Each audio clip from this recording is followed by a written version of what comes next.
I also think it's real important people see that I'm running this business out of a 2009 Toyota Camry. DI system fits perfectly in the back seat, barely. And I can fit my little giant in there standing up, barely. So no excuses, guys.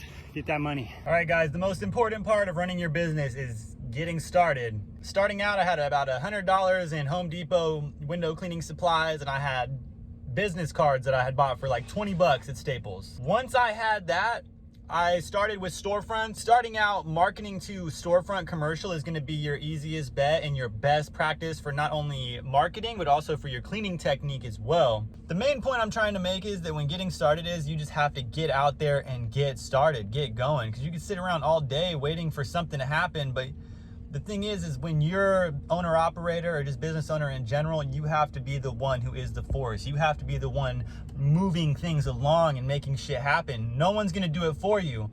And that's the thing with this video too, this whole course. I'm here to help kind of nudge you. I'm not here to be your boss. I don't have all the answers. I don't know what your business plan looks like. I don't know what your business model looks like. All I know how to do is to get started and build something that helps you sustain. So that's what I want you to take away from this, guys. I actually, oddly enough, recorded my first day going out marketing. You'll see I have my long hair. I got the 5 o'clock shadow. I'm just wearing a random green button up with no logo or anything like that. And I sounded like this. I was gonna go out and make sales, and you gotta grow into this kind of shit, man. I wasn't just a natural salesman, a natural businessman. I had to really learn and take those punches as I was growing and learning, you know? You're gonna go through those growing pains, and it's gonna fucking suck sometimes. You're gonna mess up or make mistakes, or the phone's not gonna be ringing. But that's why you need to be taking action and doing shit to make your business start rolling and moving forward. If you're not taking action, nothing is gonna happen. If people don't know your company exists, there's no way for anyone to call you. If you're like me and you started with no money, you wanna start small and build big. Like I said, I started with those, you know, bottom of the barrel Home Depot window cleaning supplies. I was running it out of my 2009 four-door Camry and making no fucking excuses. I was loading the shit up to the brim. That was my work van, even though it was a sedan. That was my work van, and people respect that. Yeah, it looks a little dinky when you pull up, but who gives a fuck? You know, it's better than getting paid $15 an hour doing some shit you don't like for a boss who doesn't give a fuck whether you stay or go. I loaded up that Camry for my first year and a half. It was packed to the brim because as I went, I added on services. I started with those basic supplies. I bought better squeegees, better belts, better buckets. I finally bought a water fed system, which barely fit in the backseat of the car. And I mean, literally, if it was an inch longer, it wouldn't fit. And I pulled up, man. I made the money work for me. Started with what I could afford and what I had, and now I'm rolling in a van, and I got better equipment. I got a leaf blower now for my gutter cleaning. I got a pressure washer, and I'm out here doing the damn thing. I didn't start like this, and it's better to not start like this because now that I have it, I'm not only more knowledgeable and experienced, but I'm also way more grateful because I understand the power of my tools and how much time they save me and what they can really do versus doing it all with bottom of the barrel shit. So when you start with that bottom of the barrel stuff and just scraping by, making it work, you get more creative and it does something to your mindset. And mindset is a huge thing when running a business. It just does something to you. When you make something out of absolutely fucking nothing, it turns you into a fucking beast. Just fucking get started. Quit sitting around. Yeah, you should have your business license and your DBA and your insurance and all your paperwork lined up nice and neat. But when you're starting out, you don't even know if this shit's gonna work. You're spending all this time and money for something that you don't even know if you're gonna wanna do in a year from now, or if you know it's even gonna be working a year from now.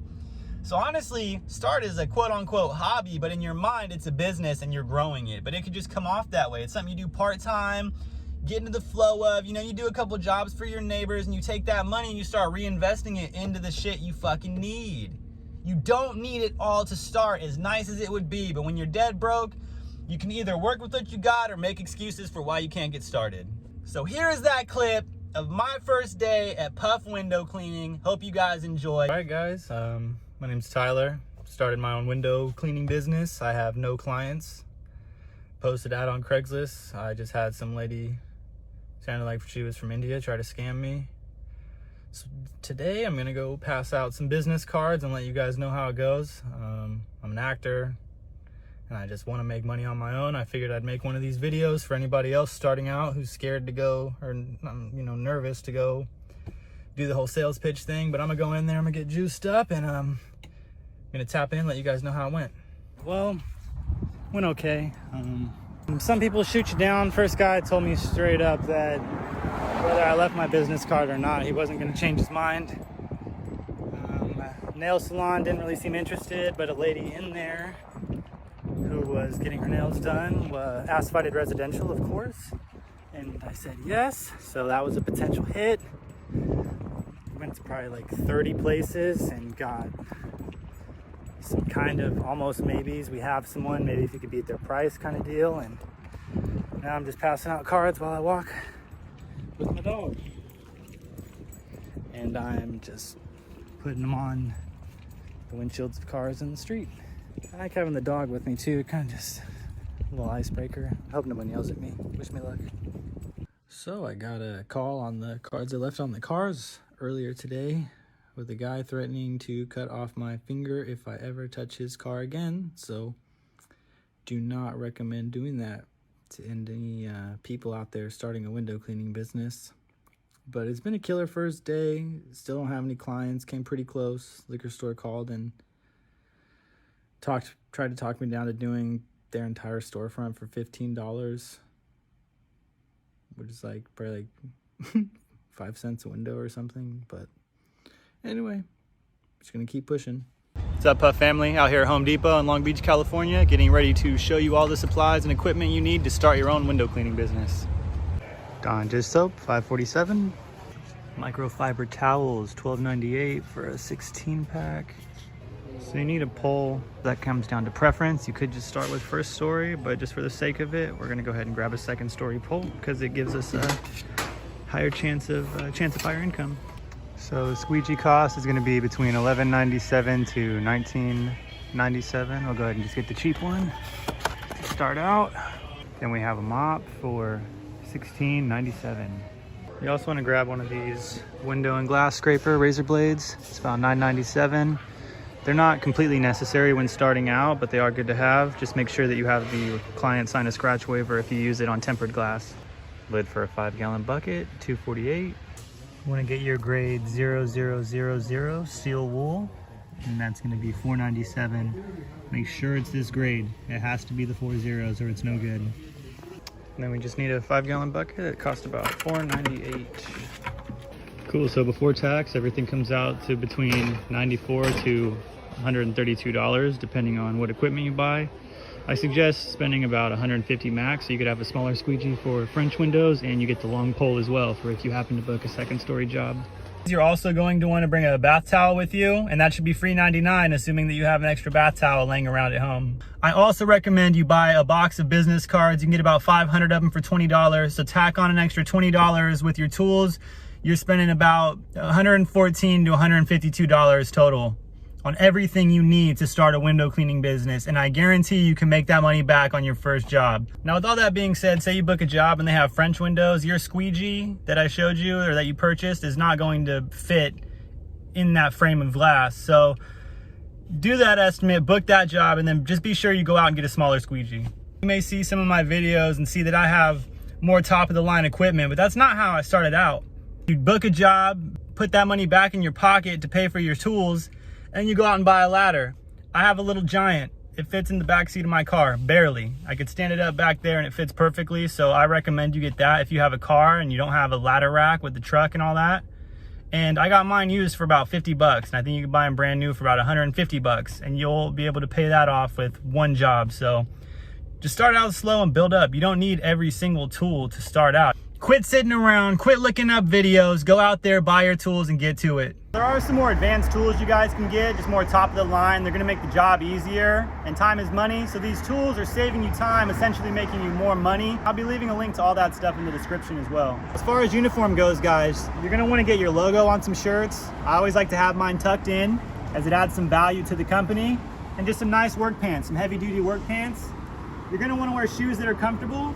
These are Van Pro skates. They got a Pro Cush pop sole in there, so these are actually very comfortable for me on the job. You guys are just starting out, still trying to see if this business is gonna work or not. You don't really need shirts with the logo on there, but try to look as presentable as possible. You don't wanna be pulling up looking like some slob who doesn't know what he's doing.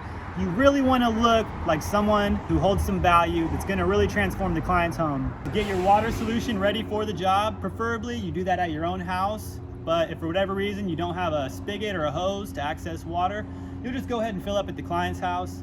If they, for some reason, have a problem with you using their water, they're more than likely not gonna be the client for you, and they're gonna prove to be difficult over time. But this is how you do it. Now that we have about 3 to 4 gallons of water in our bucket, we're gonna go ahead and add our solution. We're just using Blue Dawn dish soap. There's some other additives you can get, but really, Blue Dawn dish soap is all you're gonna need. As far as much soap you're gonna use, we're just gonna squeeze for about 5 seconds. You want to experiment with the amount of soap you use in your solution. You want your mop to leave suds on the glass, but you don't want to be leaving a huge soapy mess. You'll know you don't have enough soap because your squeegee won't be gliding and you won't have any bubbles on the actual glass itself. When showing up to a job site, this is what you're going to want to have on your belt. You'll notice I have a bobe, which holds my mop and my T-bar. I also have a 14-inch squeegee. Pretty much on every residential job, you're going to want between a 12 and 14-inch squeegee. And I also have a 6-inch squeegee for French panes, as well as just smaller panes in general. I also have a 4-inch razor blade for scraping away any heavier buildup on the glass. We also have some steel wool, fine grade steel wool I should say, the one with 4 zeros. It has to be that kind of steel wool or you risk scratching the glass. And this will be used as a light abrasive to also buff out any heavier buildup on the glass. Now for our detailing towels, we have some Zero fish scale towels from windowcleaner.com. These are really great for detailing the glass. And then we have some microfibers for detailing the frame along with the sill. You'll also notice that I'm wearing gloves to protect the surfaces in the client's home, and I'll also be wearing some shoe covers before entering into the client's home. One tool I forgot to mention to have in the beginning of the job is a screen removal tool. Now that all our stuff's in order, we showed up to the job site 10 minutes early looking presentable. Now it's time to go clean those inside windows. The first thing we're gonna do is get a nice dip of our solution with our mop. I'm gonna mix it up a little bit to get some of those suds mixed in there. And I'm gonna give it a nice wring out before entering into the house. You don't wanna be pulling it out of your bobe and spilling water all over the place. It's a big no. So now once we've wrung that water out, pop it in our bobe, dry our hands off, dry off the side of the bobe. Now let's ring the doorbell and let the client know that we're here.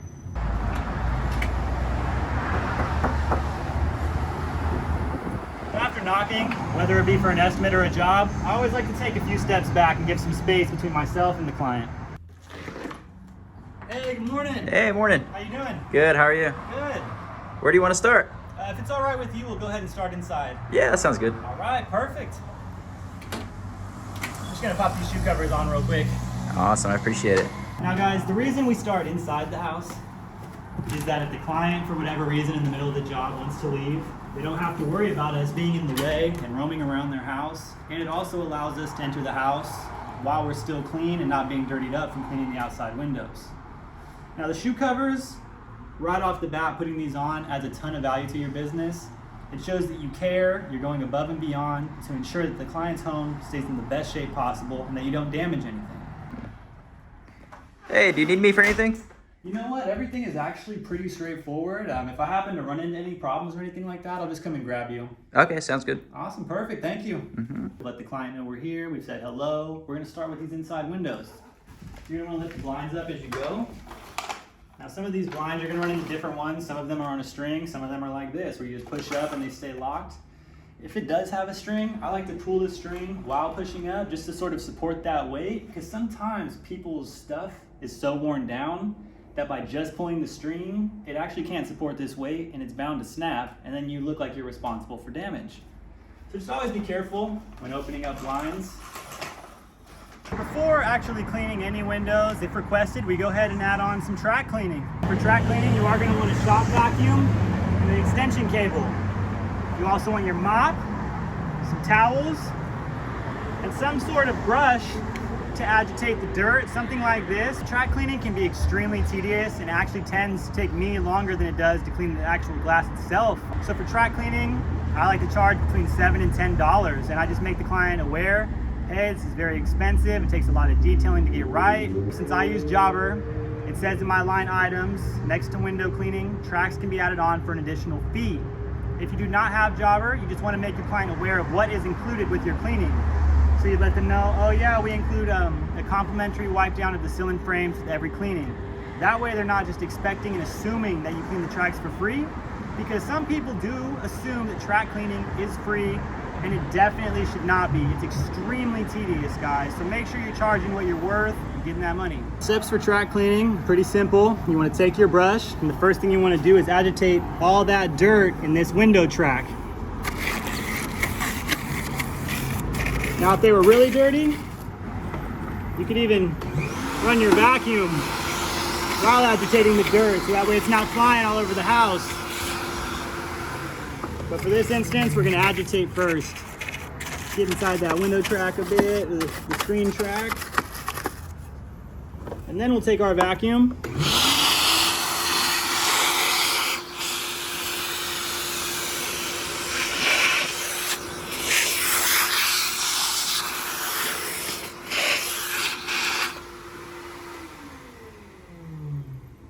Step 3, we're going to go ahead and take our mop. I like to hit all the sides too. Hit the bottom one time, why not?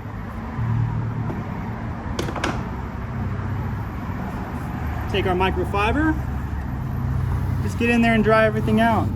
Give it a nice detail.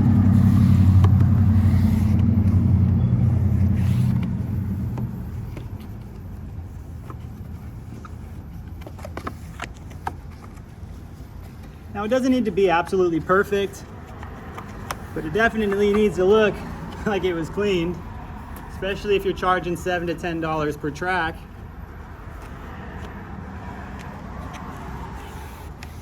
And then for one final measure, we'll just go ahead and vacuum once more.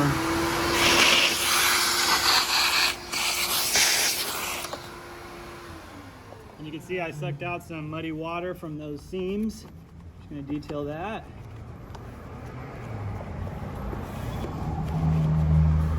Now if you take a look at the actual track, it looks incredible to when we started. A lot of the times it won't be perfect. There's still some dirt trapped in there and some mud, but how are we supposed to get in there, guys? And who is over here inspecting like that anyways, right? Now for most of these tracks, there tends to be some silicone right here. This gap won't be there. There will just be some silicone right here on the edges, and dirt will become lodged in that actual glue. And the only way to remove it is to remove the glue itself. So just make your client aware of that if they have a comment about the tracks not being 100% clean. And that's up to standard, really, guys. Clients who complain about the dirt being lodged in the corner, that is something you're pretty much going to want to go over with them before even attempting to clean the track. And if they complain about it, just break it down. Let them know there's really no way to remove that because your company doesn't offer chemical removal. Once we've gone through the house and cleaned all of the tracks, we'll come outside, we'll put all of our equipment away nice and neat, keeping a clean and organized workspace at all times. And we'll start by wrapping up our extension cable like so.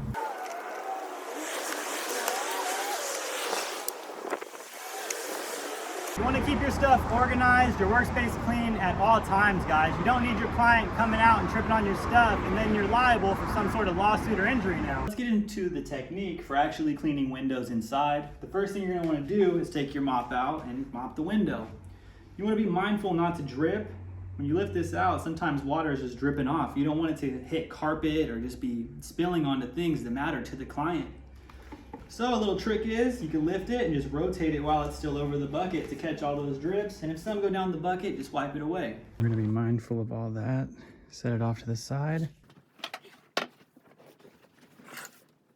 This is blocking access to that window. It's got sliders on the feet since it's easy to move and it's only gonna take a couple seconds. I'll pull it forward and then clean those tracks.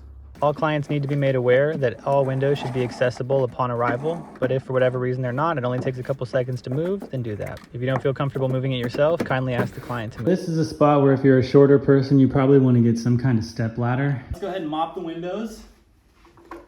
We're gonna go side to side and up and down. They're inside windows, we don't need a ton. of scrubbing. There really shouldn't be too much on them. Just a light coat of oil or whatever sort of buildup is floating around in the house. And for this first example, we're going to do straight pulls, and I'm going to do them sideways versus down, mainly because this mechanism will stop my squeegee right here, and then I'm catching drips at the bottom. So in certain instances, it makes more sense to do a sideways pull versus a downward pull. So we'll just go ahead and go in there and get nice in that corner. And we're going to scoop the water, like so.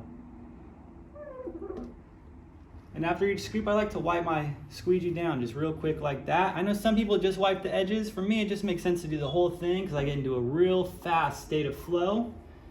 Look right here. I'm just going to go above it. Wipe my squeegee real quick. And honestly, at the same time, you're going to want to get to a point where you can do a couple windows at a time. You don't want to just be going one by one because then you're burning a ton of time. Now once we do that, we're going to detail the frame, just lightly. Just a nice wipe down, getting rid of all the dust.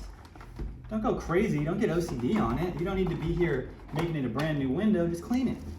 It's very simple. However, you want to make sure that you are doing this detailing because if someone comes over and the frame is just covered in dust, they're going to be wondering what they paid you for. It just looks ridiculous if you clean the window and don't wipe down the frame. Look at all the dust coming off of that, guys. That's what we're here for. Once you detail the frame and the sill, we're going to use this microfiber, the Zero Fish Scale towel, but really these same microfiber towels will work. I just prefer these ones because they do a better job. We're going to detail the edge of the glass and catch those drips. And I'm actually going to get in here really good. When this locking mechanism is in the way, it's kind of annoying. But you'll notice I'm not just wadding the towel up, taking my finger, putting it in the towel like so, and detailing. And if I had missed a spot, or if there was a streak or something, I'll touch it up. You just want to make sure you wipe all that water away in the edges, because if you allow it to dry in there, it's not going to look the best. There's a couple spots where I'm having to go over it a couple times to make sure I get all that water out. No big deal. Missed a spot there. Then you want to do a quick inspection, looking at the glass from different angles to make sure you didn't miss anything. Because looking at it head on, it's really easy to miss some spots, but when you look at it from the side, there might be a huge smudge. Now we'll do the same thing here. This window's up as high as it can go, these blinds are. So we're just gonna dip in underneath it. Hit the whole window, side to side, up and down. And look how efficient I am. I'm not just randomly scrubbing around. There's a technique to all this stuff to make sure you work efficiently and look like a pro. And now for this window, based on the size, it makes more sense to do a fanning S technique. So that's what we're gonna do. And it's a little bit difficult, you're gonna have to practice. I still leave streaks from time to time. It's not a big deal. Cut into the corner, like so. And then can you see the top of my squeegee? Look at that angle. We're rocking a downward angle to project the water downwards. This is the part most people mess up on. We're gonna down, and then we're gonna cut back up, and we're gonna angle that squeegee again. Look at that, scooping the water downward. And at some point, it's nice to do this too. Because look at that T-bar mop, catching all the drips so I'm not splashing around everywhere. But really, that can come later. That's not even necessary. Make sure you don't drip off your squeegee. Now let's take a look at the glass real quick. I thought I left a smear right here.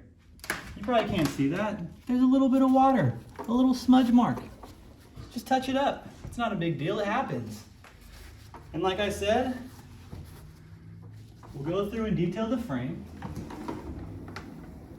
Look at that, just a one over. It really doesn't take much. Over once more. And again, just being efficient. I'm not just wagging my towel around everywhere, doing a bunch of random movements. There's a technique to all this stuff, guys. And you'll grow into it as you practice. And then again, point our finger, put it in the towel, and detail. Again, with technique. And I like to do once more over, just to make sure we got it all.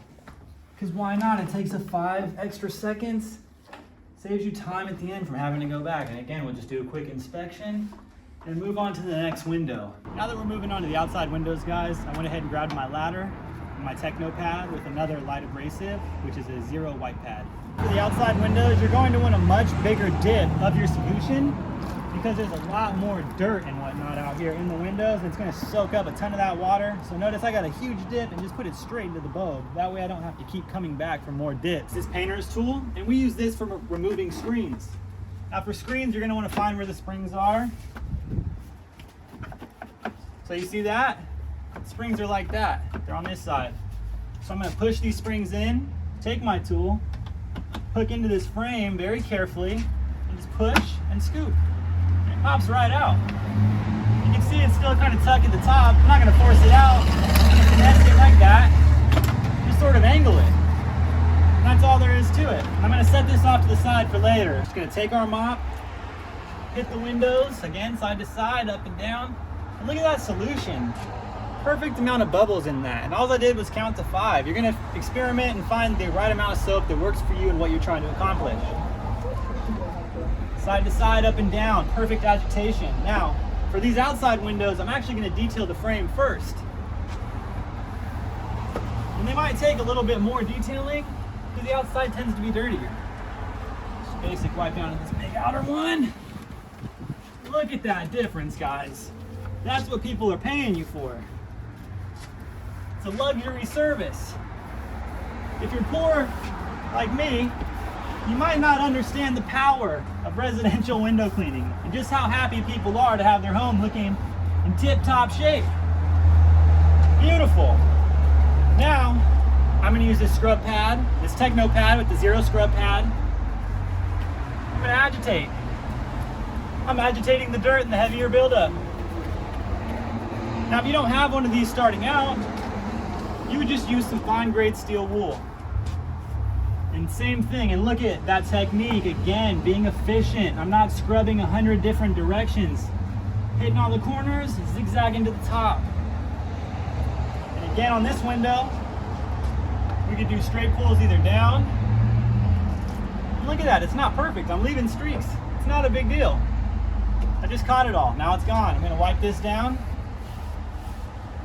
And now we can do sideways pulls if we choose. Whatever is comfortable for you guys. There's no one way of doing things. It's whatever works for you and your business. Don't let people tell you how you need to do things. Do what works for you and makes you happy. Touch up that frame a little bit before moving on.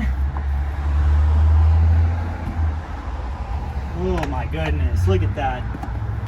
Such a huge difference, guys.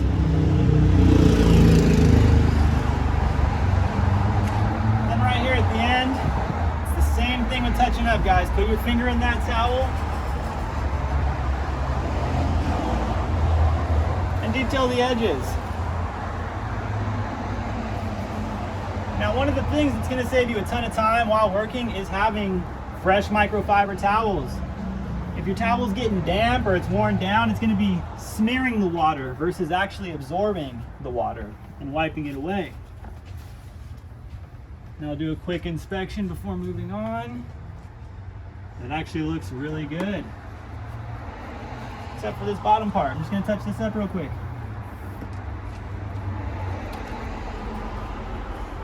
Beautiful. It's up to standard. We're going to move on to this window, which is going to require our ladder. We're going to grab our ladder. We're going to be mindful of our back and slouching. We want to live with our legs. Crouch down, hook it, lift up. Take your time with that kind of stuff. Now for exterior windows, we're going to be mindful of all of this stuff. Hoses, sprinklers, plants, whatever it may be, gas lines, because we don't want to damage anything while out here. So I just kind of finessed it in there. I was very careful not to break any of that off. And being really careful not to snag this electric line. We got windows behind these bushes, thick bushes, so those are other windows you can feel comfortable charging $1 or $2 extra per pane on.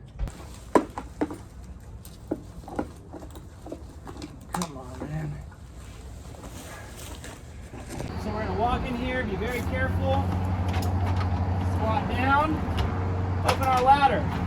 I'm using a Little Giant M17. This ladder got me through my first year and a half in the window cleaning business, so it's a really great ladder to have. We're just gonna set up an A-frame.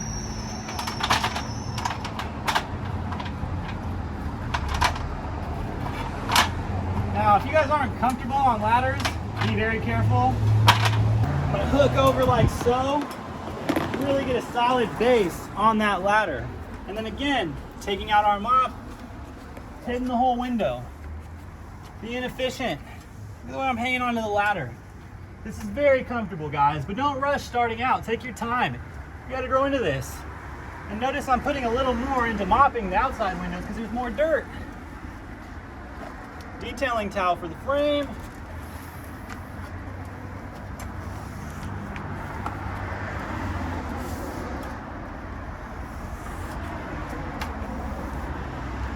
Maybe fan it out too. Like this top one.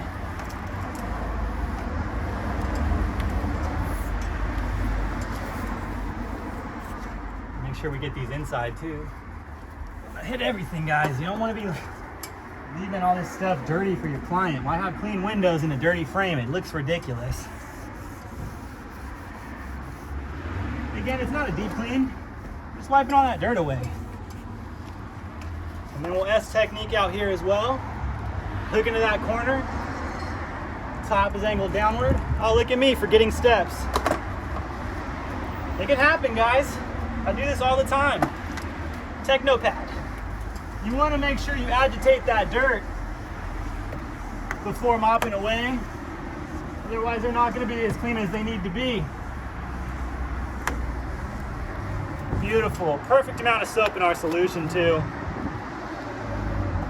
Now we'll take our squeegee.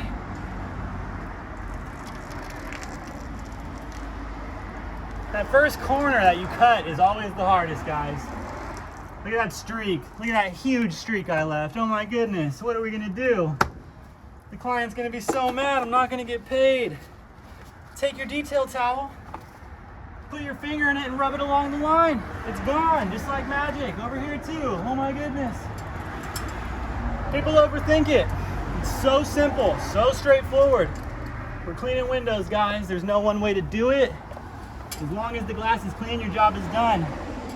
I missed part down here too. I didn't scoop the water properly. It's not a big deal. Just touch it up.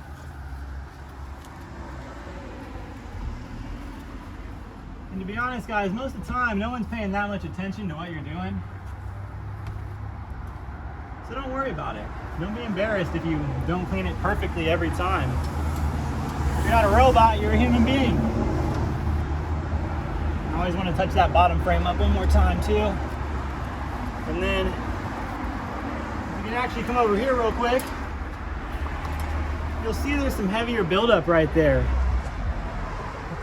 Looks like there's some right here too. All we're gonna do, guys, we can take some dry steel wool, just buff it out. Zero scrub pad really only does so much. It's better than the walnut pad, but fine grade steel wool is gonna really be your go-to for a lot of this fine detailing. What I like to do is clean all the windows and then go through at the end and do this fine detailing. It'll only take me like an extra 20 minutes, and it allows me to get into a state of flow versus doing everything individually. I clean all the windows, clean all the screens, then detail everything. It keeps me in a really good state of flow. Buff it out like that. My steel wool is wet from earlier, so I left a little mark that I'm just gonna dry off. And that's all there is to it, guys. Oh, we're getting a little bit of rain here, which is why you should always offer a 10-day rainy day guarantee during the rainy season, making your client aware that rainwater should not affect the quality of the glass once clean. And the 10-day rainy day guarantee is there to support the fact of that. With screen cleaning, there's a couple different methods that you can use. We're gonna start with the dry clean, and for that, you're gonna wanna wear an N95. You're gonna grab the screen, use a soft bristled brush of some sort. It really doesn't matter what kind. And we're gonna hit the mesh. And you can see the dust coming out. You can literally see it changing colors. I like to go up and down and then side to side. Just really quick like that. You'll see this band in there. That's what holds the mesh in place, which is why you should be cleaning from this side. When doing the dry method though, I like to dust out both sides. You're just gonna push somewhat gently on this side and not knock the mesh out of place. If for whatever reason you do knock the mesh out of place, simply use common sense and grab the band and reinsert it. It shouldn't be that hard. It happens from time to time. We'll just hit the other side like so.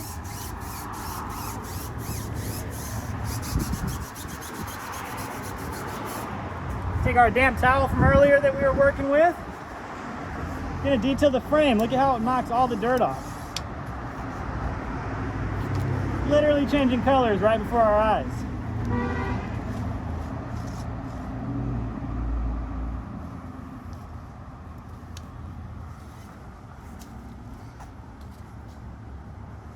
Take a look at what happened. That's why you really want to be gentle when pushing on this this opposite side of the frame, because it can happen and it can be really tedious to put back into place. So now I'm going to use my common sense to move the band and put it back in. For a wet cleaning with our mop, it's going to vary. Sometimes if the mesh is extremely dirty, this is not going to work. It will just dry and have a ton of dirt, drip streaks. But for the most part, this is going to be your most effective method for cleaning screens when starting out. Get a nice dip, knock the mesh.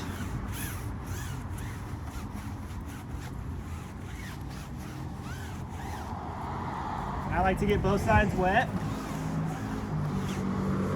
But again, I'm pushing really gently on the side so I don't have to deal with putting that mesh back into place. From there, all we're gonna do is tap it gently, preferably on some grass. And look how it all just comes out. Take our towel, beating against the side with the band. Knock that excess soap out. It's actually pretty fun. Can be fun when there's not 100 of them. We're gonna take that same towel, do what we did with the other frame, and just detail it.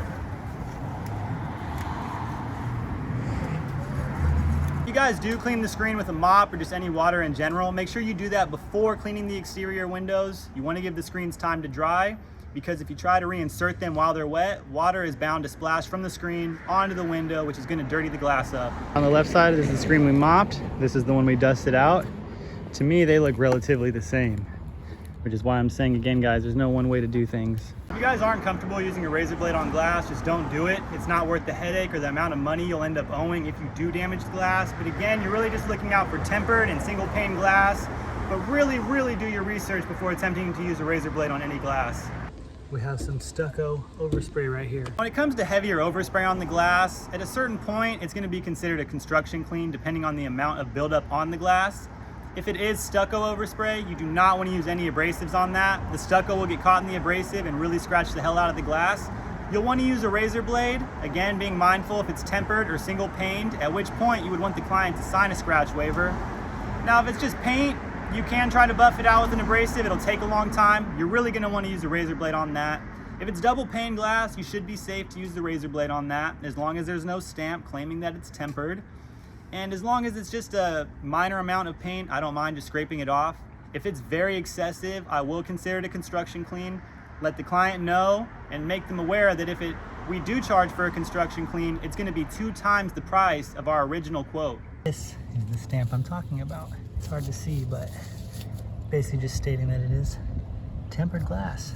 Using a razor blade on glass, you will want to get the glass wet before using your razor blade, just to give it some extra glide, and you'll always want to have a fresh razor blade that is not rusted, because then you're really risking scratching the glass and it's just not worth the headache. And sometimes these scratches can simply be from imperfections in the glass, which is why you always want to have your client sign a scratch waiver for any tempered or single paned glass.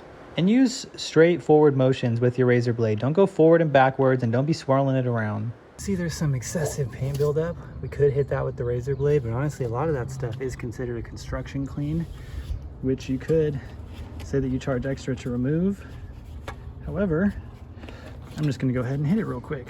If you guys are finding some value in this video and could please donate to the Venmo in the description below, or just use our affiliate links, that'd really help out a lot. A lot of skylights tend to be made out of plastic and not glass. So I avoid using abrasives. I'll just use my finger usually and buff out whatever's on there, because you really don't want to risk scratching one of these skylights and then having to replace it, because it could be really expensive. I could just buff that heavier stuff out with my finger. It's no problem at all. You can see we're just mopping everything down really good, using our squeegee doing straight pulls, and then just detailing everything. And the thing about cleaning the inside of these skylights from the roof is that it's very dangerous, because you're holding it open with one arm and then wiping it down with another. Some of these skylights are rounded out and there's no way for the squeegee to glide on them. Look at that huge difference.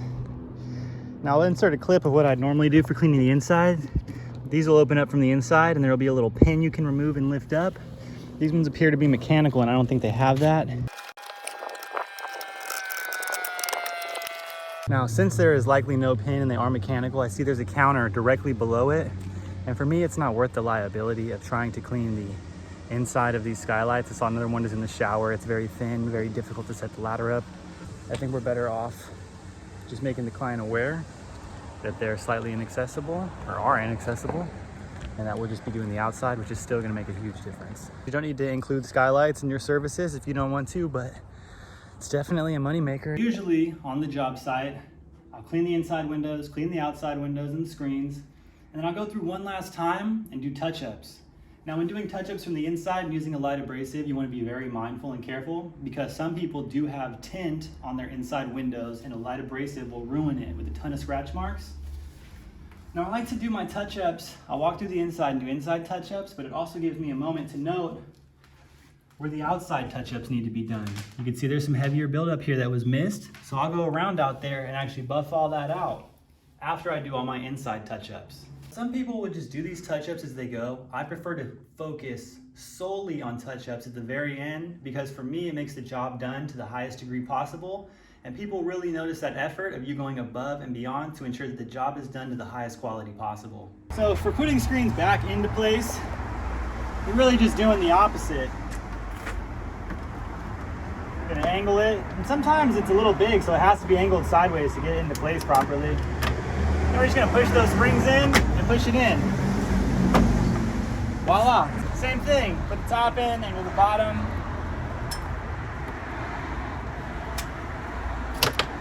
Sometimes they take a little bit of finesse too. A lot of them aren't perfect. Voila, we're all done. Once all your touch-ups are done, screens are all back into place, you're gonna wanna walk around the house a few times just to be sure that everything is back where it belongs and in proper order. All right, that should do it. Already? Already? Nice. Everything looked really good. I walked through, did some final touch-ups, made sure all your windows were looking absolutely perfect. For the most part, all your screens are looking pretty good. There are a couple that are in need of replacement, mainly these ones in the back, and you'll notice the mesh is silver. So unfortunately, we couldn't actually do a deep cleaning of the mesh due to the fact that it will get holes in it if someone pushes on it. This is an example of a screen you would lightly, gently clean. You can see this mesh is silver and very worn, and it has a high potential for putting holes in it if you push too hard, because it's very delicate at this point. So what I like to do is either lightly clean or just make the client aware that we were unable to clean it due to it needing to be replaced. So we just detailed that frame. I recommend you get those fixed. And the glass is actually in very good shape. There was a window or two in the back as well that is oxidized. These look dirty still. This is all actually moisture built up between the two panes of glass that make up this window. Because this is two panes of glass pushed together.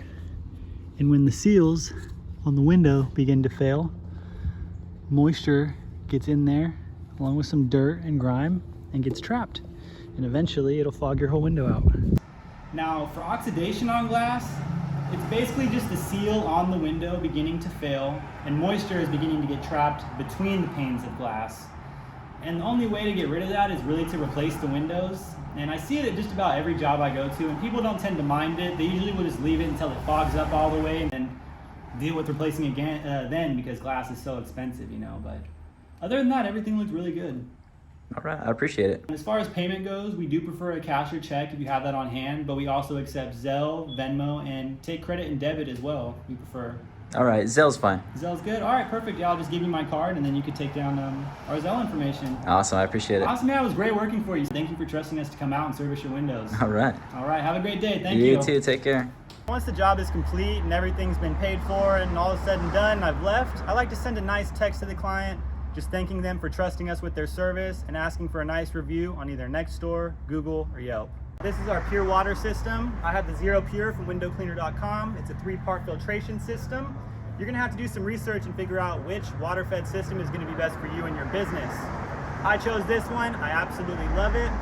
We also have our water fed brush on the pole, our garden hose. You're gonna wanna get Flexzilla to prevent any kinks or knots or anything like that. It's gonna save you a ton of time and headache. And then we have a 150 foot of Tucker hose reel. Now let's go ahead and show you guys how to hook this thing up. So the first thing we're gonna wanna do is locate the client's spigot, disconnect their hose. I have some quick connects and I'll show you guys how these work in just a minute here. For now, I'm just gonna take this one off. And I'm just gonna screw this end of my garden hose, my Flexzilla, into the spigot. Then we're gonna hook this other end up to our water fed system. We're gonna take this quick connect, screw it in over here, the top of this first filter. Quick connects are great because all you do is pop this, put it on there. You don't need them, they're not necessary, but they're really nice to have. Now the next thing we're gonna do is take this hose reel, we're gonna do the same thing. We're gonna go ahead and take apart our quick connects. Connect this end right here to our other filter. And then again, so nice. We'll take this piece right here, which I like to keep on the bottom because I could stop the flow of water while I'm driving and transporting it. I'm just gonna take this and screw it on right here. Now, we direct all the dirty, unfiltered water out through the bottom. And we just hook this on there. When starting out, DI systems used to confuse the hell out of me, but they're actually really easy. And you figure it out as you go, as time passes and you get more experienced. And I usually like to direct this into the bushes or the grass to help conserve some of our water. So now all we're gonna do is go and turn on the spigot and let this water run for 90 seconds so that our filters can begin working. Add a couple kinks. Flexzilla makes it really easy to work them out. The water coming out of right here is our unfiltered water. Just gonna wanna direct it into the grass, something like that. Now the water coming out of this reel is our pure water. Just gonna turn this tab, start shooting out. It's all pure water. And to confirm that, we'll use this TDS meter. We're measuring for parts per million, ppms, which is basically just the dissolved solids in the water. You want it to be at 0, but as long as it's below 15, you should be good to use it and not have any spots on the window. However, if you're consistently getting levels at or above 15, it's more than likely time to change out your DI resin, which is located in here, and that's very easy to do. So what we're gonna do is just go ahead and open that up, shoot it into the cap, turn this on, put it in here and shake it up. There's a button that says hold. We're gonna hold that until it gives us our reading. Looks like our ppms are at 10. It's more than likely going to go down to 0, but 10 is good enough to get started. So let's go ahead and show you guys how to use the water fed system. Once we've confirmed that our ppm levels are good, we'll go ahead and hook this hose up to this end right here, and this hose just connects to our water fed pole. And I'll just go ahead and twist this. Water will start coming out of our brush. And we're using a 0 boar's hair brush. Just for reference, $99 on windowcleaner.com. My favorite water fed brush to date. Let's clean some windows. A water fed system is not about soap, additives, or any pressure. It's all about just agitating the dirt and rinsing with pure water, which when dry will leave your windows absolutely seamless. Now there is a process for using your water fed system.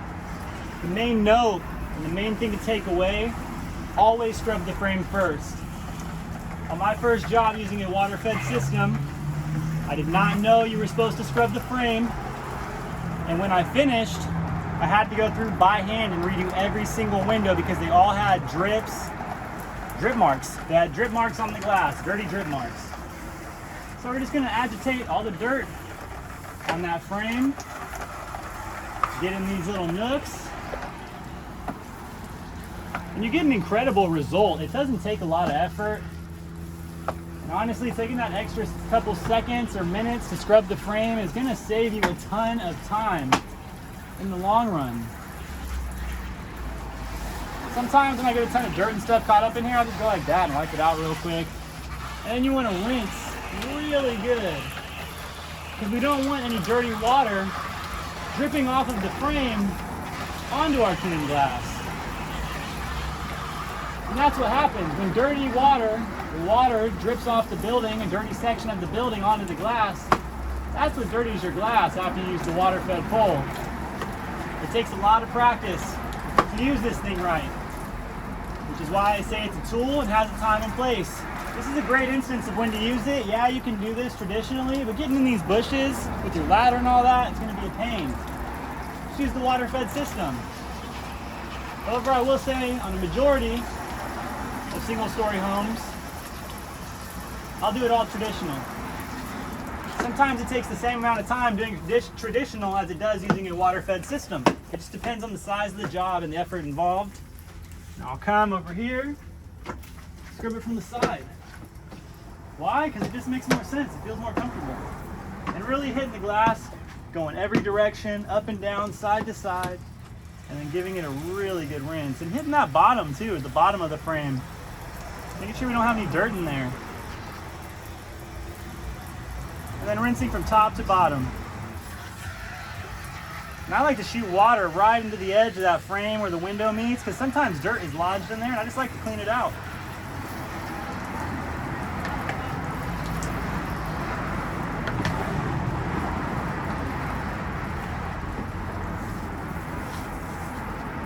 And then we'll just move on to this next section.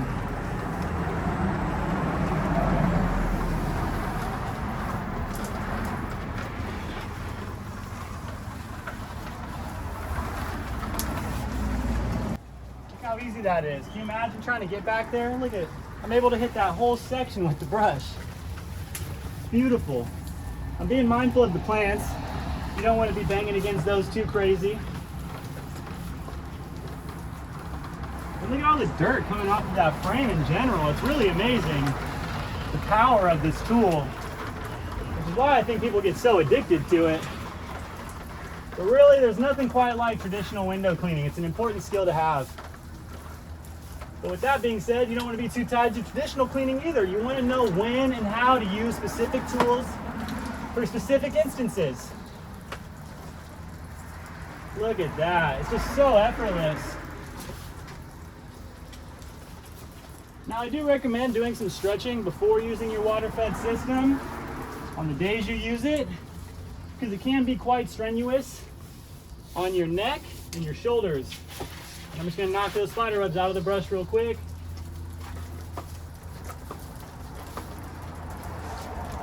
Do some circular motions, just really making sure I hit all the corners and edges of the glass. You don't want to be doing touch-ups with the water-fed system once the job's all done. It's a pain in the butt.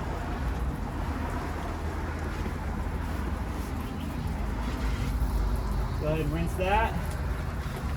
Give the frame a little final rinse down too, just to make sure we got all that dirt, and then rinsing from top to bottom. Making sure this whole piece of glass is getting hit with this pure water.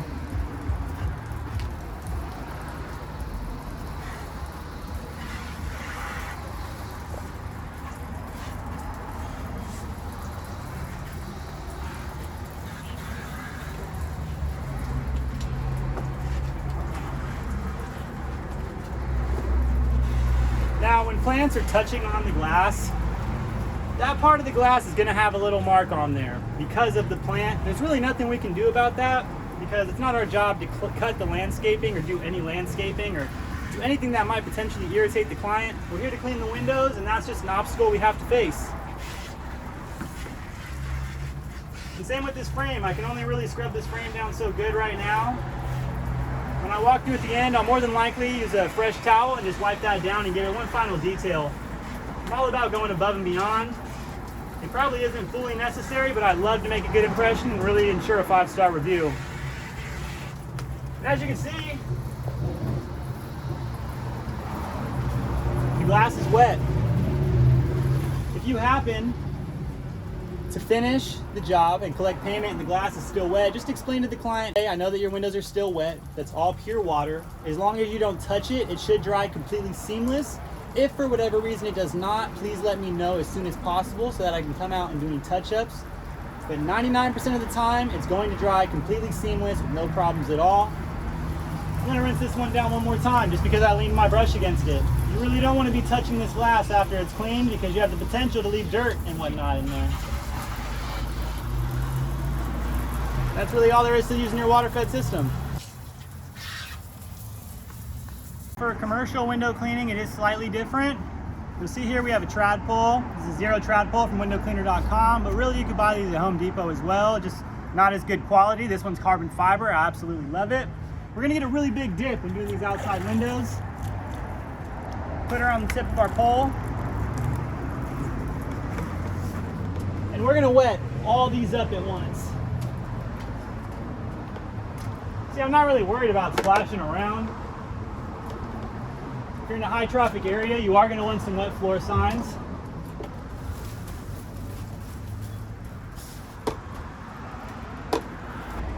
And we're just pretending this is a commercial job, guys. So once we got that all done,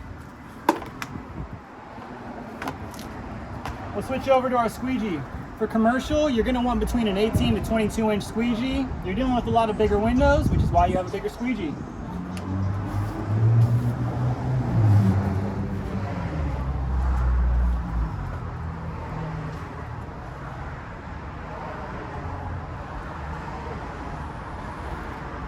And these commercial jobs, you can just tap it when you're done. Tap it on the glass next to it.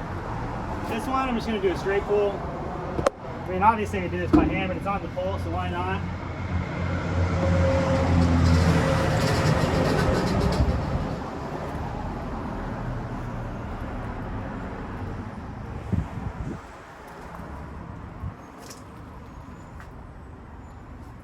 You can even take it off halfway down. Tap it right there.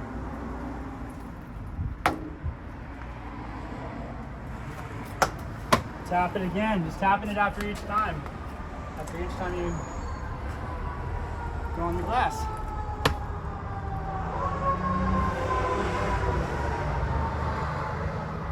That was a horrible technique. Just gonna pull across like that. It's commercial, it's not that big of a deal. Yeah, they need to be clean, but they don't really need to be quite as fine detailed as if you were on a residential job.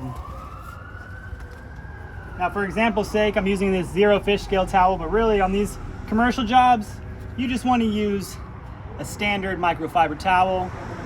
For detailing, you'll notice I fold it in half, put it on the tip of the pole, and just tie it around like that. And then I'll just tie it so it's securely on there.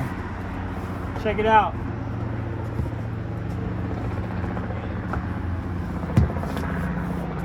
Trim right here, just gonna go up on it, kind of buff it.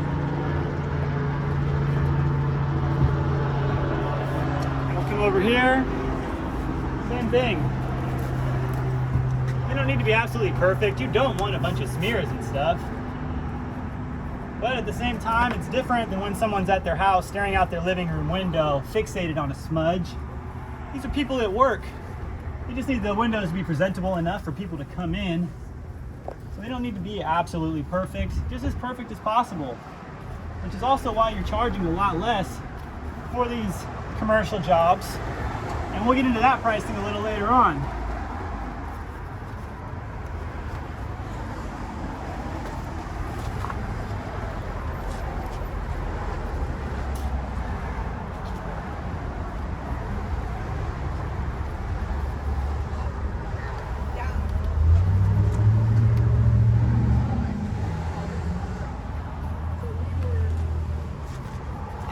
And check this out. As far as cleaning the edges, or the sills I should say,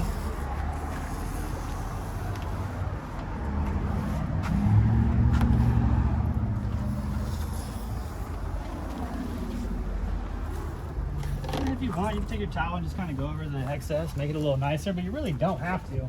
It's commercial. I'll be back here every week, every other week, or once a month. And so they will be pretty regularly maintained and really not need a ton of buffing or detailing. You notice I'm not using any abrasives or none of that. I'm just doing a basic maintenance clean. Yeah, I'll kind of try to touch up stuff here and there, but I'm not here to make it absolutely perfect as if we were at a client's house. All right, what's up, Puff family? Taking you all out on the route that I do, commercial route. I'll just be showing you some quick clips, and then I'll show you how long it took and what we made at the end of the day. As of right now, my route is relatively small, but let's get into it.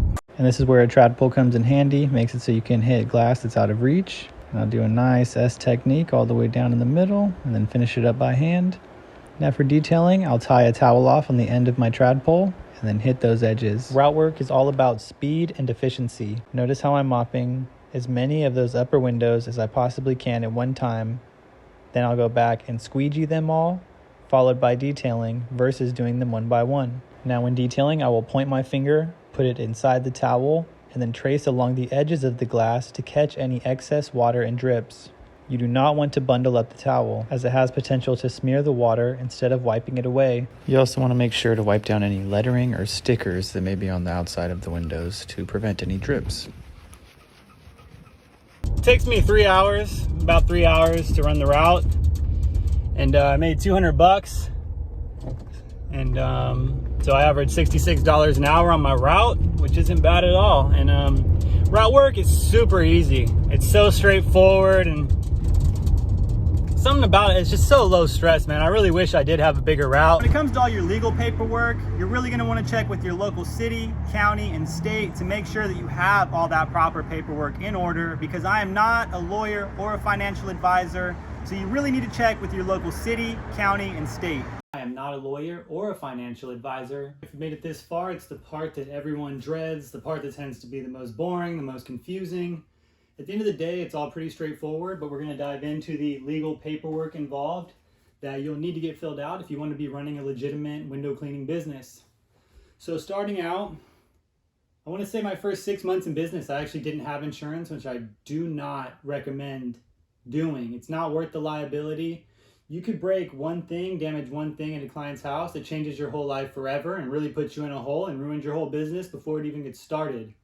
So the number one thing on our list is insurance, specifically general liability insurance, preferably at least $1 million in general liability coverage.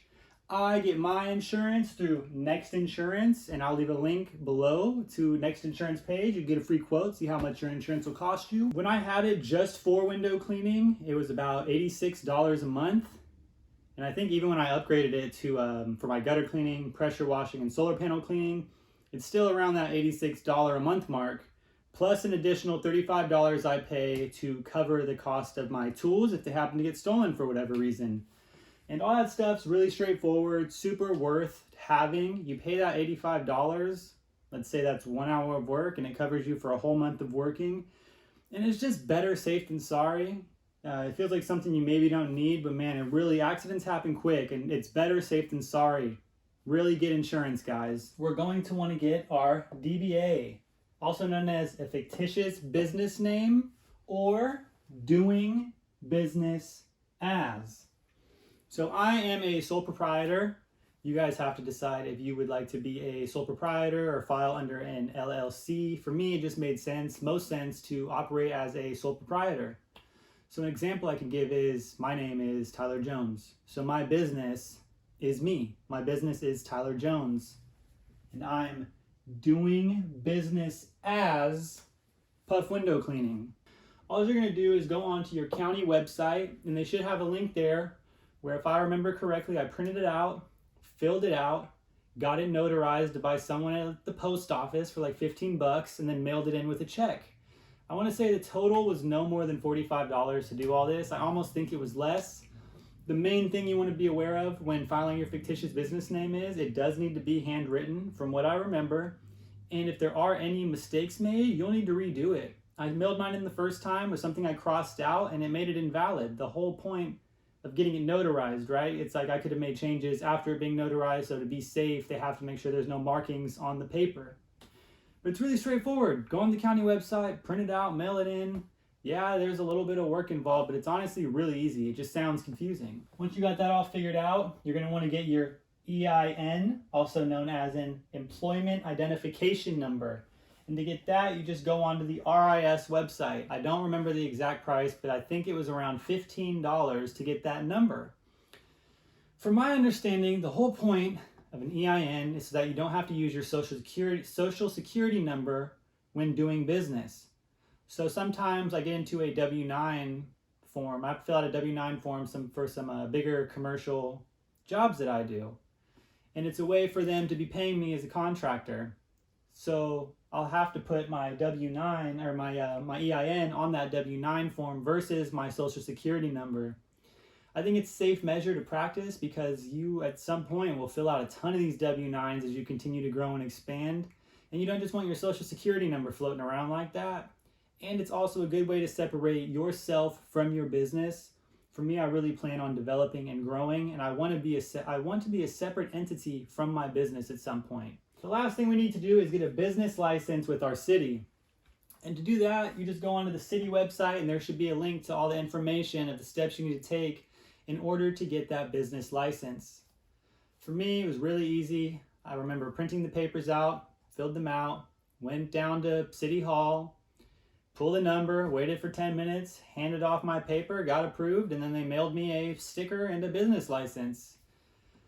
I can't remember the original cost. I want to say it was maybe $150 up front. My renewal this year was $300. Got to pay to play. It is what it is. It's worth being legitimate. If you do not have your business license, I didn't have mine for my first year. I'll be honest. I was figuring all this stuff out, and to me it was really confusing, and I didn't have anyone to break it down so simply for me. But the thing about your business license is, if you do some work for a client and they're unhappy and they report you to the city and check in with the city and you don't have a business license, you're not legally allowed to be operating. And they can shut you down as well as fine you, because without a business license, I don't think they define you as an actual business. So as you grow and develop and this becomes more of a business versus a hobby or just a side hustle, you're really going to want to have your business license as well as all this other stuff in order. Do your best, guys. I know it seems complicated, but it's more straightforward than you think. I am not a lawyer or a financial advisor. Now, establishing an online presence in today's age is going to be crucial in running your window cleaning business. And here's a list of every platform you should strive to be on. I'm on every single one of these except for X because I'm not a fan of Twitter, what it was, what it is. But you'll notice we have a Google Business profile, Yelp Biz profile, a Nextdoor profile, a professional website, which you can create on your own, Facebook, Instagram, TikTok, YouTube, etc. Whatever you need to get your company in front of people and showcase your work to a wide audience, you should be on there. Marketing is an absolute must for any small business, especially a window cleaning business.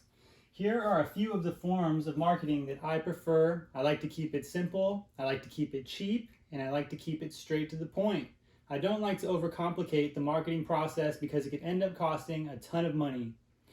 The forms that I found to be most effective are using door hangers. I've passed out 1,000 door hangers in a single day, and I tend to get about a 1% return. So for every 1,000 door hangers, I get anywhere from 5 to 10 people who call. And those 5 to 10 people will be charged anywhere from $200 to $500 on average, making it a great investment. I pay around $200 for 1,000 door hangers on Vistaprint, and they're always having sales. So check out Vistaprint. I'll try to leave a link to that below in the description as well. Door hangers, for me, have been much more effective than door knocking. You see these guys on TikTok and YouTube knocking doors and giving deals, but at the end of the day, you're just cutting yourself short, and you're also ruining the credibility of your company by pestering people. You may be able to pick up a job here and there and get a quick payday, but when it comes to the long run of building this business, it's not going to prove to be very effective. That 10 minutes you spend trying to convert someone and convince someone to use your service, you could have passed out 30 door hangers, and instead of having to convince someone to buy your service, maybe someone who was looking for a window cleaner happened to grab one of those pamphlets and is just going to call you. So much less effort, so much less time involved, and you're not pestering anyone. You're building good credibility for your business. Now, I've heard some guys say in today's age that door hangers are a waste of time. I absolutely think that they're not. Online, on the internet, it's so easy to scroll past somebody's ad or video, whatever, promotion. With door hangers, someone has to physically grab it and look at it and throw it away. They have no choice. It's right in their face. They're forced to look at it. So you know for a fact 1,000 households are seeing who you are and what you have to offer. The Nextdoor app has been tremendously valuable in the building of my window cleaning business. The cycle that I tend to run is I'll target a neighborhood. I'll do door hangers in that entire neighborhood for a day, 2, 3 days.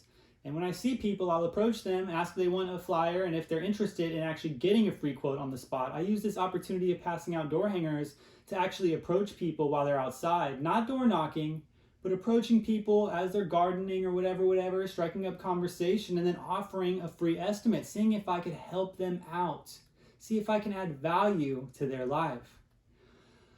Now, the thing about this is, I'll book a job in the neighborhood where I passed out all these door hangers.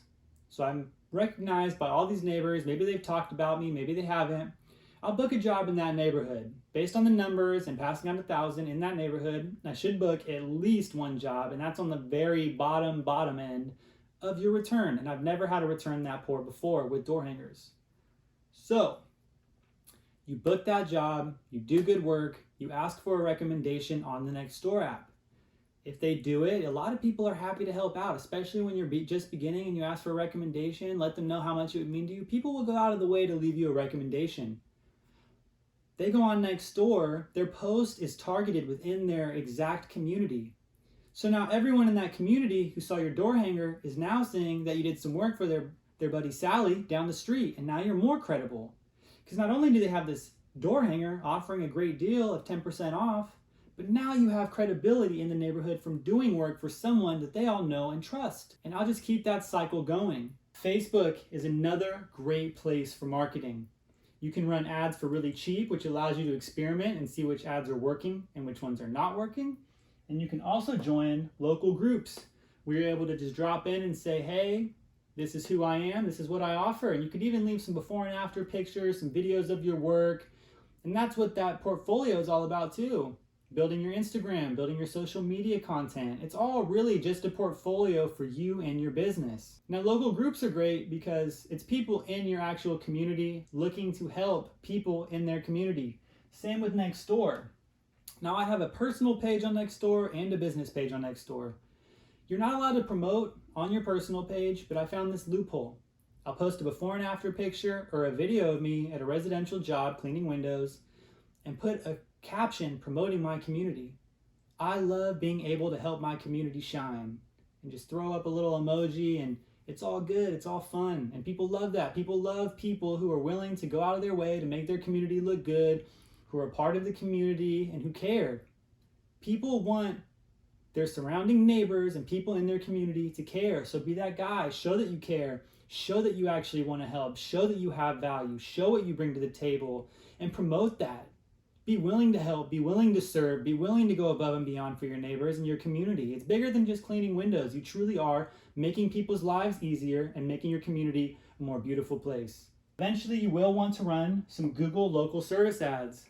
The good thing about this is that it helps you rank for local services, nearby services. So when people look up window cleaner, you'll show on the Google local service ads. And you're only paying when people call you, when you get an actual lead. I actually paid $20 for a lead, and you only pay as they call. Someone called me, I got charged $20 for it, and I have it set to $100 a week. I went and did a quote that same day, booked a $450 job, which will be recurring twice a year. So off that $20, I just booked $900 for the year, which is why you really want to get on Google local service ads, and if possible, pay for the Google Guarantee Badge, which is around $50, and it's well worth it. Word of mouth. That is the biggest source of marketing in this whole business, believe it or not. I was shocked to find out that all I had to do was really show up, do a good job, be someone that people want to be around, and people can't help but to tell their friends and family who you are and what you offer and how great you are and your company. So doing great work really goes a long way. Try to leave an impression with people. Yeah, you're here to do business, but be slightly personable too. Let people in on who you are and where you came from and your background and your morals, and have some class and grace with who you are and what you do, and it'll really go a long way. People will literally hire you and give you money based on liking you and just wanting to support you and your dreams. I know it sounds very simple. People always want some big formula and cost and all this stuff, but really it just comes down to doing good work, and that will take you a far, far way in this window cleaning business industry. Now for storefront marketing, it's a little bit different. And storefront marketing is actually going to be your easiest point of entry into the window cleaning business. Starting out, it's a really good way to practice your sales pitch as well as your cleaning technique. So basically, what I would do is I would just do walk-ins. I'd find where a ton of stores are, or a strip of little storefronts are, and I would just walk in. I like giving quotes for the outside only. We will do the inside if requested, but really I'm looking to just bang out the outside windows on all these storefronts and really get a good hourly, because then I could be splashing water around, making a mess, and I don't have to be so careful about spills and all that stuff. So what I'll do is I'll walk up, I'll tally the windows, and we'll get into pricing later. I'll tally the windows, I'll write it on the business card, the cost, $25 exterior cleaning, and I'll circle the window cleaning. I'll walk in, I'll say, hey, how's it going? And do we have a manager here? Who's in charge around here type deal? And then someone's like, oh, I'm the manager. Hey, I was just stopping by. I wanted to give you all a quote for our window cleaning. We're actually cleaning the storefront a couple doors down over at what's it called? And I just wanted to give you this free quote for exterior cleaning, and we're actually giving a half off for our first time cleanings if you decide to sign up today and get on our weekly, bi-weekly, or monthly schedule. And sometimes they're like, oh, so okay, yeah, let's try it out. Half off, why not? And you do a good job, and then you go from there. Storefront can be very competitive. Crackheads and bucket bobs. I hate to put it that way, but that's the truth. So they charge, they'll do it for a beer. So you're competing against that, which is why the pricing for storefront commercial is much different than residential. It's lower ticket, but less detailing is involved, so you can make about the same hourly on commercial as you do in residential. I tend to make slightly less, but not much less. Another great resource for booking commercial storefront work is just cold call. You don't got to be on your feet walking in places. I think it's good to incorporate all three of these into your marketing for storefront, just so that way they keep seeing you. You do kind of want to be pestering the store sometimes to get in.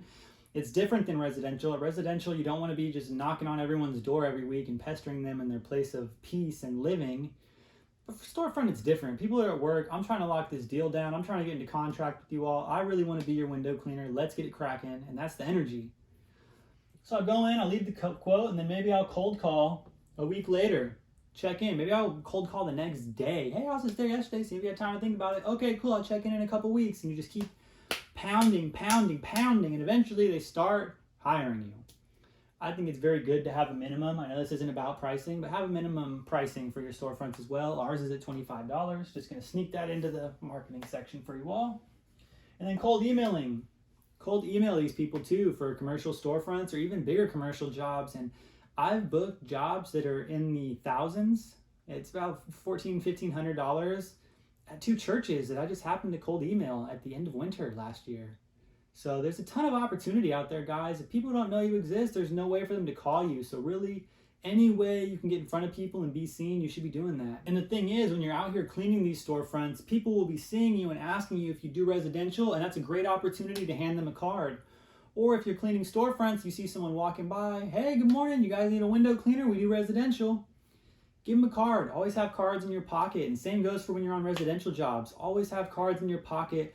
Always be saying hello and good morning to people. Always be offering a business card. Always be offering free quotes. And that's marketing. Letting people know who you are, being seen, passing out cards, giving information. That's marketing, man. People overthink it. I know we got all this cool stuff and ways of doing things online nowadays, but stick to the traditional method when getting started. It's proven to work, right? So why not do it? Estimates, which should always be free. You don't want to be charging for estimates. You're just going to price yourself out before you even get in the game.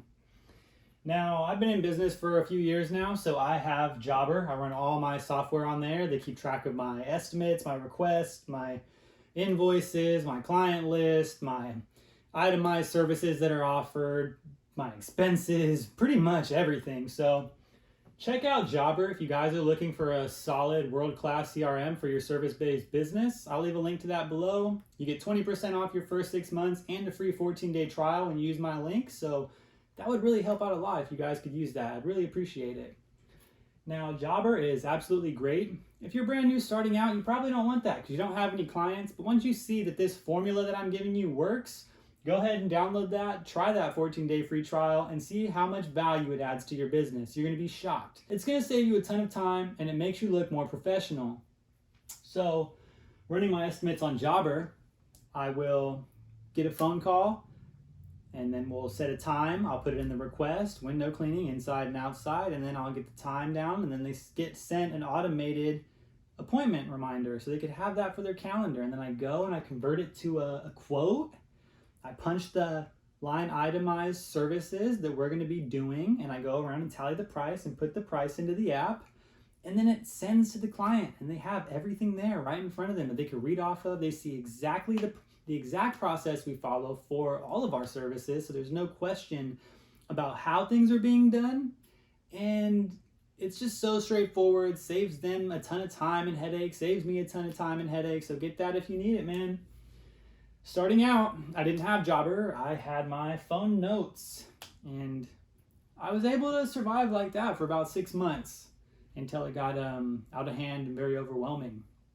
What I would do is I'd get a phone call, I'd pull up my notes, I'd get their first and last name, cell phone number, address, services requested, and then from there we would set a timed appointment for our estimate, hopefully the same day if they're around. The sooner you can get there, the more likely you are to lock the job down and secure that work. Some of these guys take a week to get out, man. If you get there that same day, they might hire you. You're already showing signs of being reliable and showing that you're a high value service. So we mark down the time. All right, 5:30 p.m. this day, and then I'll go over there, introduce myself, walk around, keep it light, keep it calm, don't be too salesman-y, and then dealing with imposter syndrome with pricing, you're going to have to get over that, because when it comes out to $600 and that's more money than you've ever made in a day, you need to sound confident. Yeah, I went around, so it looks like your total is going to be $600. Would you like to move forward with scheduling, or do you need some time to think about that? I like to give the option, and then most of the time, like, oh yeah, let's go ahead and schedule. And I'm like, all right, cool. I actually have an opening tomorrow morning, or we could do this coming Thursday at 9 a.m. Okay, let's do this coming Thursday at 9 a.m. Okay, perfect. So without Jobber, I write the quote price on a business card, and I write the services. I just write inside, outside, screens, total. And then write the cost, hand that off to them. And then I'll write the date that we've selected for the cleaning in the notes next to all this information. So the date before our appointment, pretty much any time, but preferably around 5 p.m., I'll send a reminder. A personalized text to them is what I used to do. And in the morning, I'd send a personalized text when I was on my way with my ETA. And that just points to a high level of care. Nowadays, Jobber does it all for me. I'm busier with a lot more things as my business has been growing and expanding, and I'm tackling a lot more stuff. My plate's full. I don't have time to do all that stuff anymore, so Jobber has just saved me the time. You'll get to that point too, and you'll feel it when it's there. And when you're ready, sign up. Get that 20% off your first 6 months and a free 14-day trial. If you're an older dude watching this, or gal, you might just do pen and paper. If it works, man. There's no right way to do things, and people are pretty understanding, especially when you're a small business. They understand you have your own way of doing things, and they probably won't be too nitpicky about it. And if they are, maybe this client just doesn't fit your business model, which is fine. No hard feelings. Some people won't fit the model you're trying to push, and that's okay. Pricing for window cleaning can be a bit confusing to explain at times, so I'm going to try my best, and I even have some visuals after this to better explain what I'm talking about to you all. So there are different prices for residential and commercial. You can see to clean exterior windows on residential, it's about $4 to $6 per pane. Now, a standard double hung window tends to be made of 2 panes of glass, one at the top, one at the bottom, like so. That'd be 1 pane, that'd be 2. And they make up a single window.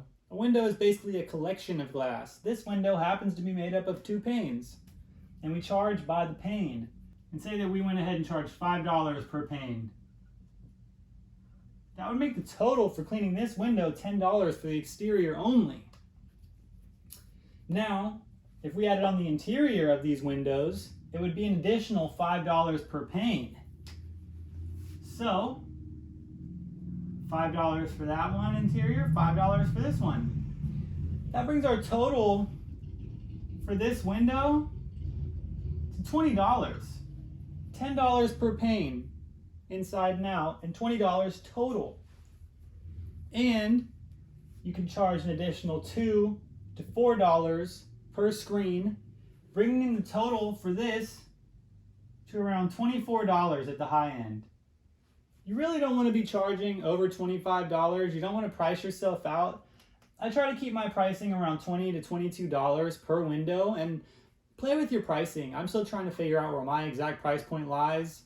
I don't really get turned down for a lot of quotes, so I have raised my prices to this $20 mark for the inside and outside windows with the screens, and that's what I charge. And I might even try raising it again, like middle of the busy season, just to see what I can cap out on for pricing, because you really do want to be making as much as possible, especially if you bring a ton of value to your clients. And I think over the past few years, I've really grown and developed to where I'm a valuable branding company who people want to hire. If we were to add the tracks on, that would be an additional $5.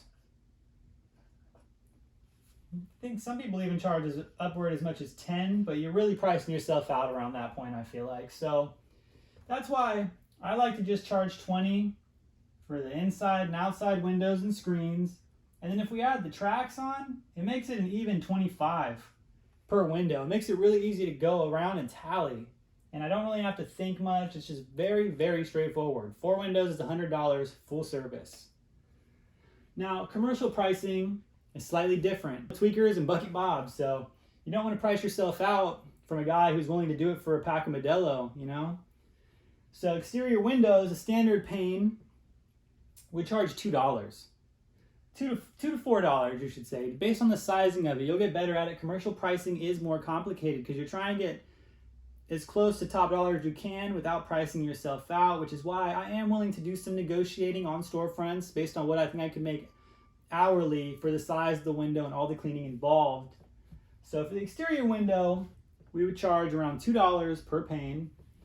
And then for the interior, if they happen to hire us for that, we would charge the same. Because commercial storefront, we don't want to price ourselves out, so I charge the same for exterior and interior cleaning.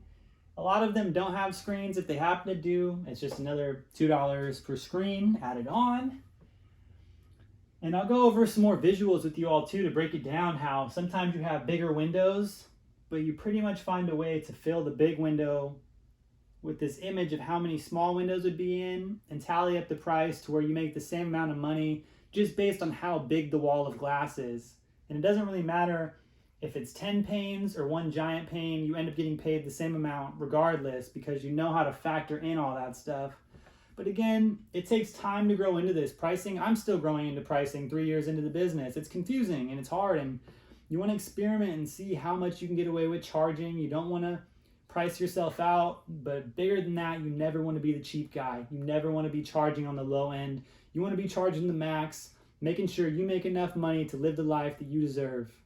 If you were paying attention earlier, then you'll be able to see that there are a total of 6 panes of glass in front of us. However, I like to count the door as 2 panes, as the handle on the door divides up the window. So for the sake of this example, let's act like we're looking at 7 panes of glass. Commercial pricing can get a little bit confusing at times as you're going to run into many different sizes of glass. I like to charge anywhere from $2 to $10 per pane per side, depending on the size of the glass. Now for the exterior on these smaller windows, I would charge $2 per pane, which means I would charge $4 for the exterior door. Now for these windows that are slightly bigger, I would charge around $3 for the exterior cleaning on each pane. That would bring the total cleaning for all 7 of these exterior window panes to a total of $16.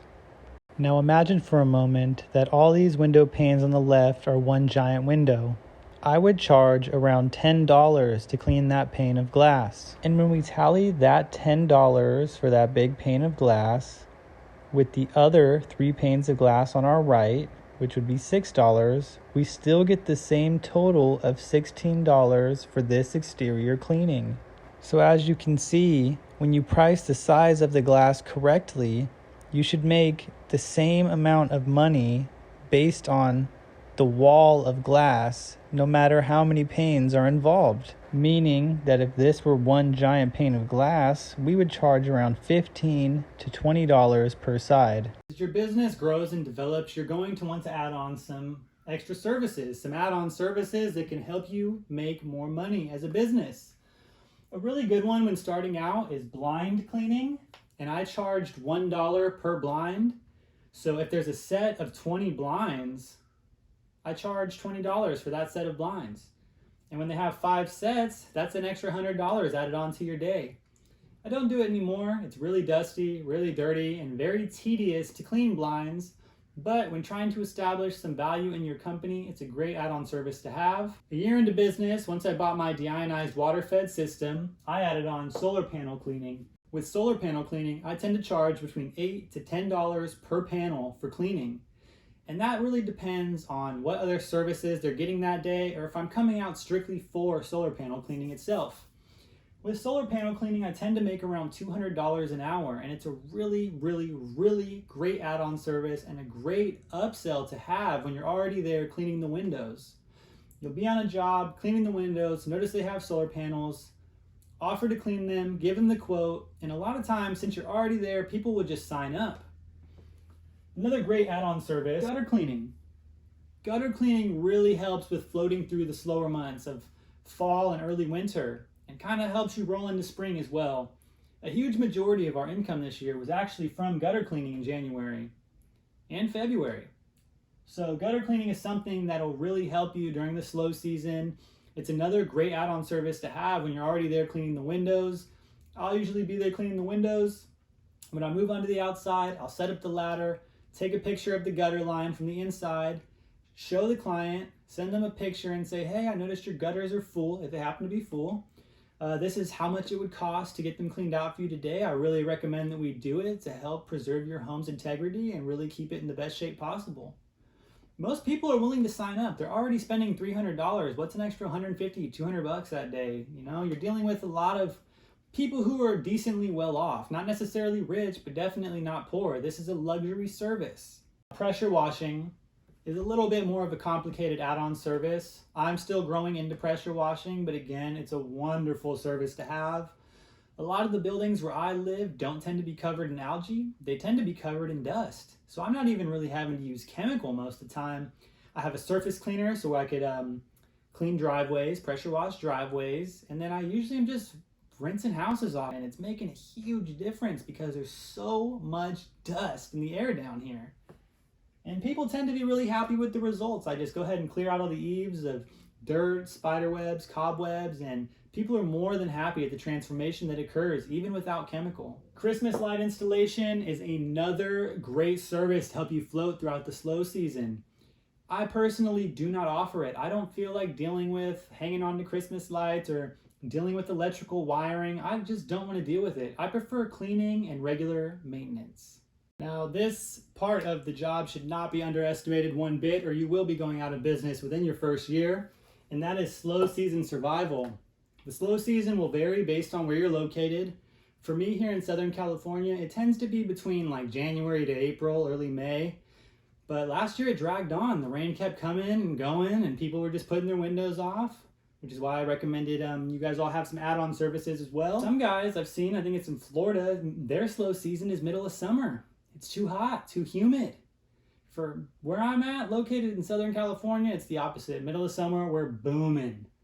It's 80 to 90 degrees every day. It's just about perfect, and that's when people want their windows cleaned. So my busiest months tend to be between May to December.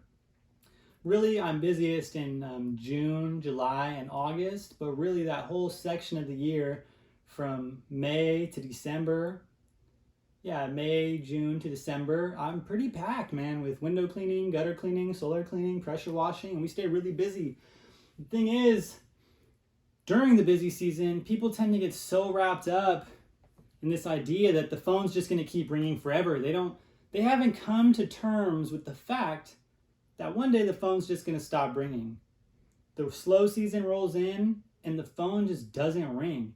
And a lot of guys actually go out of business during the slow season. And I know of someone personally who's gone out of business during the slow season because they spent the busy season screwing off and not saving any money, not putting a nest egg aside, and just not preparing. which is why I always say you should spend the busy season preparing for the slow season and the slow season preparing for the busy season. And that will keep you in a constant state of flow and evolution. Don't get ahead of yourself. I got ahead of myself. My first year, phone was ringing off the hook. I got too laxed. I stopped passing out door hangers, stopped promoting, stopped marketing. No, my word of mouth is good. I got it. I'm all good. I got it cracking. It was a tough first year. I was hanging on tight, man. It was a really tough first year because I underestimated just how slow it can actually get, which is why you should really rely on no money coming in during the slow season. I'm sure you'll get a job here and there, but pretend that no money's coming, that no one's calling. Pretend that it's all on you right now. You got nothing coming in. But you really want to spend the slow season cold emailing, cold calling, reaching out to old clients to see if they're in need of any work, and SEO optimizing your website, working on your social media, and really just preparing for the busy season, getting all your stuff organized, making sure your tools are in order. If you have a pressure washer, making sure it's properly oiled and ready to go, and making sure you got enough equipment for when the phone does start ringing again, because you get incredibly busy during the busy season. I work 10, 14, 16 days straight sometimes with a full day just packed. So enjoy the slow season. Learn to be prepared for it. Learn to kick back and just work on administrative stuff and other sides of the business. And that, ladies and gentlemen, concludes our full window cleaning business guide. If you guys found this information helpful and can please donate $1 to the Venmo link in the description and use those affiliate links, that would really help out a lot. And if you guys have any questions, feel free to hit me up on YouTube or on Instagram at Puff Window Cleaning. I'd love to help you all out on your journey. Let's get that money.